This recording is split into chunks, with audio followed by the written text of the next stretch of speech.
दूर गांव में चंपक और नीरज दो भाई रहा करते थे। दोनों ही भाई के माता पिता बचपन में ही गुजर गए थे, जिसके बाद बड़े भाई चंपक पर अपने छोटे भाई नीरज की सारी जिम्मेदारियां आ चुकी थी और तो और चंपक उसे बखूबी निभा भी रहा था।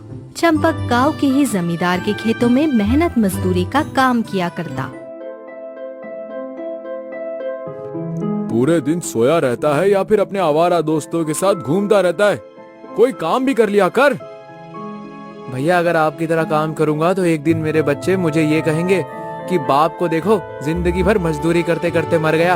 मैं तो एक करोड़पति बनना चाहता हूँ। अरे तेरा ये डायलॉग मैं कब से सुन रहा हूँ। बोल तो ऐसा रहा है जैसे तुझे कोई खजाना या फिर कोई करोड़पति आदमी आकर अपनी विरासत का एक लौता वारिस बना देगा। ये सब सपने देखना छोड़ और काम धंधा ढूंढ ले। बिल्कुल भी नहीं भैया, मुझे नहीं लगता कि मैं आपकी तरह मेहनत मजदूरी कर सकता हूँ।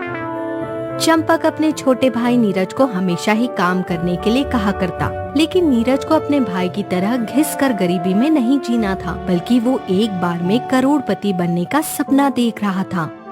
एक रोज नीरज गांव में टहलते हुए जंगल की तरफ निकल जाता है।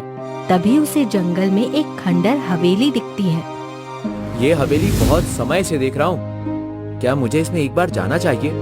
क्या पता इसमें सोने चांदी, हीरे जवाहरात या फिर कोई ऐसा खजाना हो जिससे मैं रातों रात करोड़पति बन जाऊं। इतना बोलकर नीरज उस खंडर हवेली में प्रवेश कर जाता है। अब जब नीरज उस हवेली में जाता है तो इधर उधर रखे उन सामान को देखकर समझ जाता है कि ये हवेली नहीं बल्कि एक संग्रहालय है, जिसमें पुरानी तरह तरह की वस्तुएं रखी। अब नीरज उन्हें और गौर से देखने लग जाता है। तभी नीरज की नजर पास रखी एक किताब पर जाती है, जिस पर लिखा था यमराज का खजाना। अरे वाह, यमराज का खजाना! इसका मतलब इसमें किसी खजाने का रहस्य हो सकता है। नीरज इतना बोलकर उस किताब को खोलकर पढ़ने लगता है। जब नीरज उस किताब को पढ़ने में इतना विलीन हो जाता है कि उसे पता ही नहीं चलता कि कब उसने उस संग्रहालय में उस किताब को पढ़ते हुए 5 से 6 घंटे निकाल दिए। लेकिन जब उस किताब को नीरज पढ़ता है तो उसे एक बहुत ही हैरान कर देने वाली बात पता चलती है। किताब तो पूरी पढ़ ली, लेकिन किताब में सबसे जरूरी बात जो थी वो ये थी, यमराज का खजाना आसानी से प्राप्त किया जा सकता है, जिस खजाने को प्राप्त करने के बाद मेरी 7 पुश्तें आराम से बैठकर खा सकती है। लेकिन इस खजाने को प्राप्त करने वाले व्यक्ति की जान सूर्यास्त होते ही चली जाएगी और मैं अपनी जान गंवाना नहीं चाहता। नीरज सोच में पड़ जाता है कि वो अब इस खजाने को प्राप्त करने के लिए क्या कुछ करे। अगर जान खतरे में डालकर कोई खजाना लाता भी है तो यमराज उसके प्राण खुद हर ले जाएंगे। लेकिन इस नीली पहाड़ी पर पहुंचने के लिए कठिनाई बहुत है और यहाँ तक पहुंचने के लिए 3 से 4 दिन का समय चाहिए। और इस खजाने को प्राप्त करने वाला व्यक्ति भी तो बुद्धिमान, चालाक, चतुर, साहसी होना चाहिए। और वो बस मेरे भैया हैं, लेकिन उनकी जान जा सकती है। मुझे क्या, करोड़पति बनने के लिए भैया की जान तो गंवा ही सकता हूँ। नीरज को जितना पता चला था उस हिसाब से नीरज अब घर पहुँचता है।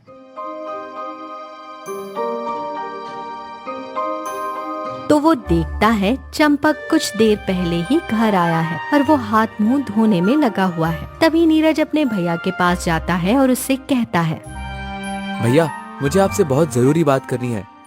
वो क्या है ना, आप लोगों की मदद तो करते हैं और हमेशा लोगों की मुसीबत में खड़े भी रहते हैं, लेकिन अगर मैं आपसे कहूँ कि हम अपने गांव और आसपास के गांव की गरीबी दूर कर सकते हैं, तो आप क्या इसमें मेरी मदद करेंगे? पहले हम अपनी गरीबी तो दूर कर लें, फिर गांव वालों की गरीबी दूर कर देंगे। वैसे मुझे किसी की मदद करने में कोई दिक्कत नहीं है और मैं करता भी हूँ, लेकिन तू इतनी बहकी बातें क्यों कर रहा है? नहीं, मैं आपसे कोई बहकी बातें नहीं कर रहा, बल्कि मुझे एक ऐसे खजाने के बारे में पता चला है जिसे पाकर हम सबकी गरीबी दूर कर सकते हैं। लेकिन वहां तक पहुंचने में हमें 2 से 3 दिन तक का वक्त लग जाएगा। अगर ऐसा है तो मैं बिल्कुल भी मना नहीं करूंगा इस खजाने को ढूंढने में, क्योंकि मैं गरीबों की हमेशा मदद करना चाहता हूँ। चलो चलते हैं। नीरज बहुत खुश होता है क्योंकि उसका बड़ा भाई चंपक बलिदान देने के लिए तैयार था, जो इस बलिदान से अनजान भी था। दोनों अब नीली पहाड़ी का सफर तय करते हैं और जंगल के रास्ते होते हुए पहाड़ी की तरफ बढ़ते हैं। कई घंटे का सफर तय करके जब दोनों भाई गुफा के दरवाजे पर पहुंचते हैं, तभी उनके ऊपर एक बड़ा सा पिंजरा गिरता है और दोनों उसमें कैद हो जाते हैं। ये क्या है भाई, इतना बड़ा पिंजरा? क्या अब हम दोनों मर जाएंगे? बिल्कुल भी नहीं, डरने की जरूरत नहीं है, मैं कुछ करता हूँ। चंपक जैसे ही पिंजरे को हाथ लगाता है, चंपक का हाथ जल जाता है और वह पिंजरे से दूर हटकर खड़े हो जाता है। तभी वहाँ पास लगे पेड़ में से अचानक आवाज आती है, जो पेड़ मायावी पेड़ था।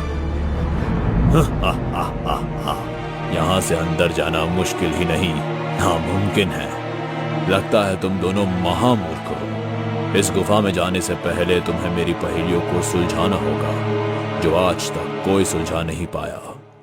बोलने वाला पेड़? हाँ, मैं बोल सकता हूँ। मैं पहले एक दानव था, लेकिन मुझे एक जादूगर ने अपने श्राप से पेड़ बना दिया, और तब से मैं यहाँ हूँ और यहाँ आने जाने वाले लोगों की मुसीबत बढ़ा रहा हूँ। बताओ क्या है पहेली, मैं सुलझाऊंगा उन पहेलियों को। तो पहली पहेली है, मंदिर में मिले तो शीश नवाए, मगर राह में मिले तो ठुकराए। जल्दी मेरा नाम बताए। मंदिर में मिले तो शीश नवाए यानी भगवान, मगर राह में मिले तो ठुकराए। सड़क? सड़क? नहीं, पत्थर। हाँ, पत्थर। चंपक पहली पहेली का सही जवाब देता है, जिससे गुफा के दोनों दरवाजे खुल जाते हैं। लेकिन अब भी दोनों पिंजरे में थे। तभी मायावी पेड़ दूसरा सवाल करता है। अगली पहेली है, वो क्या है जैसे आप एक बार खाकर दोबारा खाना नहीं चाहते, मगर फिर भी खाते हैं? वो क्या है जिसे आप एक बार खाकर दोबारा नहीं खाना चाहते, मगर फिर भी खाते हैं? क्या हो सकता है? विश्वासघात? हाँ, उत्तर है धोखा। बिल्कुल सही। अब तुम गुफा में जा सकते हो, लेकिन रास्ता अब भी आसान नहीं।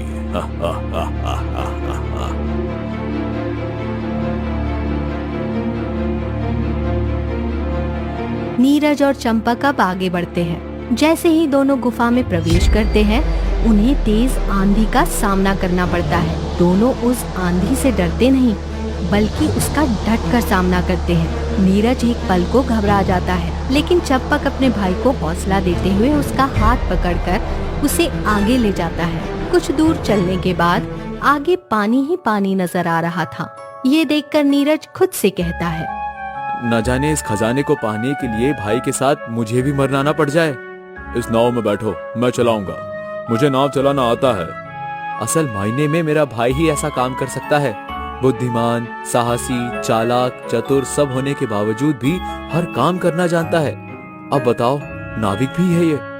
चंपक और नीरज कुछ ही दूर आगे बढ़े होते हैं, तभी उस बड़ी सी नदी से एक राक्षस प्रकट होता है, जो उन्हें आगे जाने से रोकता है। बिल्कुल भी नहीं, तुम लोग बिल्कुल आगे नहीं जा सकते। भैया, अब हम यहाँ से आगे कैसे जाएं? मुझे तो कुछ भी समझ में नहीं आ रहा। वज्रोमणे वज्रदंताय वज्रकराय वज्रभक्ताय रामदूताय स्वाहा। भैया, आपको मंत्र भी आता है?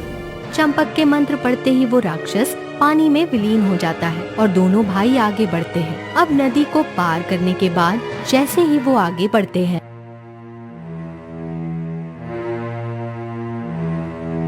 उनके सामने एक सुंदर सी स्त्री आती है। अरे, आप दोनों तो बड़े साहसी मालूम पड़ते हैं। यहाँ तक पहुँच पाना बहुत कठिन है और आपने कई पड़ाव पार किए होंगे, तब आप यहाँ पहुँचे हैं और मैं इससे खुश हुई और मैं आपको आगे का रास्ता दिखाना चाहती हूँ। जी देवी, आप हमें आगे का रास्ता दिखाएं। चंपक जैसे ही उस औरत के पीछे जाने लगता है, वो देखता है कि उस औरत के पैर उल्टे हैं, यानी कि वो सुंदर स्त्री कोई देवी या फिर अच्छाई का प्रतीक नहीं थी, बल्कि वो तो एक डायन थी। अब चंपक जब उस सुंदर सी स्त्री के पाँव उल्टे देखता है, तो वो तुरंत ही अपने भाई नीरज को हाथ पकड़कर उस गुफा में छुपा देता है। अब वो सुंदर सी स्त्री उन दोनों को ढूंढने लग जाती है। शोर मचाने की जरूरत नहीं है। ये सुंदर स्त्री कोई देवी या हमारी मदद के लिए बिल्कुल नहीं आई है, बल्कि ये डायन है। इसके दोनों पैर उल्टे हैं। एकदम चुप रहना तुम। कहाँ गए तुम दोनों? मैं तुम्हारी मदद करना चाहती हूँ। तुम मुझे कहीं गलत तो नहीं समझ रहे? बाहर आ जाओ। कहाँ गए ये दोनों?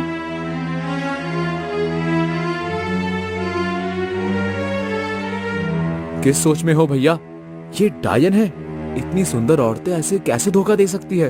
एक पल को तो इन्हें देखकर मेरा दिल जोरों से धड़कने लगा था। मैंने सोच लिया था कि खजाना मिलने के बाद मैं इससे विवाह कर लूंगा, लेकिन ये तो डायन निकली भैया, डायन।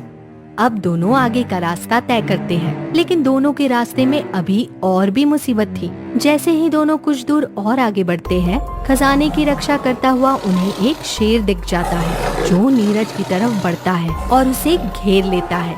तभी चंपक होशियारी दिखाते हुए बाहर रखे 2 पत्थर को घिसकर पास रखी लकड़ी में आग लगा देता है और शेर को डरा कर भगाता है। अब शेर के जाते ही उन्हें उनका खजाना मिल चुका था। भैया हमने सभी पड़ाव को पार कर ही लिया। ये रहा खजाना, इसे उठाइए और ले चलिए अपने साथ, क्योंकि इस पर सबसे पहला हक आपका है। आपने ही तो सारी बुद्धिमानी, चतुराई और चालाकी दिखाते हुए सभी पड़ावों को पार कर लिया है। नीरज और चंपक दोनों ही अब खजाना लेकर घर वापस आते हैं। घर आते ही नीरज अपने बड़े भाई को सारी सच्चाई बताते हुए कहता है, भैया मुझे माफ करना, मैंने आपके साथ छल किया है। सूर्यास्त होते ही आपके प्राण यमराज द्वारा हर लिए जाएंगे, क्योंकि इस खजाने को लाने वाले इंसान की जान बचाई नहीं जा सकती। ऐसा यमराज के उस खजाने वाली किताब में लिखा था। तूने अपने बड़े भाई के साथ छल किया, तुझे अपने भाई के साथ ऐसा करते हुए शर्म नहीं आई? मैंने आपको ये कहा था ना कि मैं एक दिन करोड़पति जरूर बनूंगा, और उस खजाने को मैंने छुपा दिया है जो अब आपके हाथ नहीं लग सकता। वो मेरा है। मैं किसी गरीब की मदद तो क्या, किसी को एक फूटी कौड़ी नहीं देने वाला। चंपक नीरज को समझा ही रहा होता है कि वह जो भी कर रहा है वो गलत कर रहा है। तभी वहाँ यमराज प्रकट होते हैं और हंसते हुए नीरज से कहते हैं, बालक, चलो मेरे साथ, तुम्हारे जाने का समय आ चुका है। इतना कहकर यमराज नीरज के कंधे पर अपना गदा रख देते हैं। मैं तो नीरज हूँ, बल्कि आपको तो मेरे बड़े भाई चंपक के प्राण हरना है, क्योंकि खजाना उन्होंने ही लिया है। स्वार्थी बालक, मैं एक ऐसे इंसान के प्राण कैसे ले सकता हूँ जो अपने से ज्यादा दूसरों के बारे में सोचता हो? बल्कि मैं तो उस इंसान के प्राण लेने आया हूँ जिसने अपने ही भाई के साथ छल किया है, और तो और गरीबों के साथ भी छल किया है। नहीं नहीं यमराज जी, मुझे छोड़ दो, मेरी कोई गलती नहीं है। मैं तो बस धनवान होने के लिए ये सब कर रहा था। यमराज नीरज की एक नहीं सुनता और नीरज के प्राण हर लेता है। वही चंपक यमराज से अपने भाई के प्राण छोड़ने की विनती भी करता है, लेकिन यमराज किसी की नहीं सुनता। वही नीरज के मरते ही सारा धन दौलत चंपक का हो जाता है और चंपक गांव वालों की मदद तो करता ही है, लेकिन खुद भी एक सुंदर सा घर बना लेता है और शादी